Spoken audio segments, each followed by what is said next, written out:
चलिए ये सवाल लेके जदून साहब आपकी तरफ में आ रही तोशा खाना के हवाले से आपका कमेंट। ये भी इन्होंने बातें की बिल्कुल ठीक है, इसमें तो कोई सेकंड ओपिनियन नहीं है। अब इसमें बात ये कि मेरे ख्याल में जो जज साहब थे, ट्रायल जज जो हुमायूं दिलावर थे, उन्होंने पीटीआई को इनडायरेक्टली बेनिफिट किया है। उसकी वजह ये है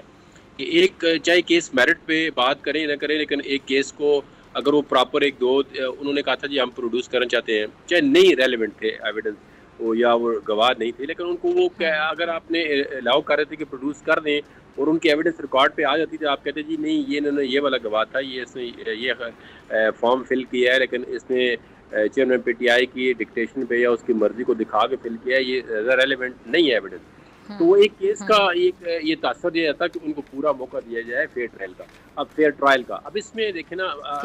उस जज साहब ने इनके लिए एक मेहरबानी कर दी है कि अगर उनकी सजा भी सस्पेंड होती है, कल को अपील भी उनकी एक्सेप्ट हो जाती है, जो भी होती है, तो उनका जो बेसिक फंडामेंटल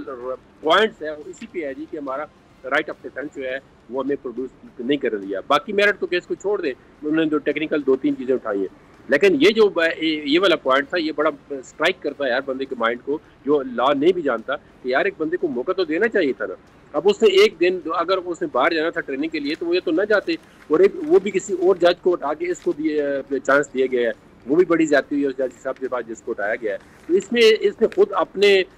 एक फैसले के अंदर खुद ही शकूक व शबात ऐसे पैदा किए हैं जो एक कॉमन मैन ले मैन भी समझता है कि यार इसका कुछ इसमें गड़बड़ है। हालांकि केस अगर देखें ना आप सुन के फैसला करते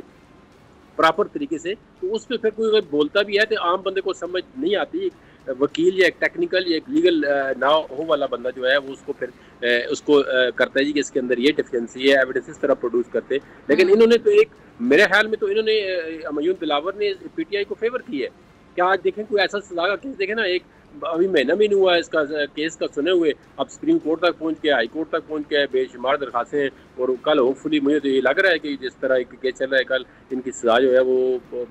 आई डोंट नो सस्पेंड कर देंगे।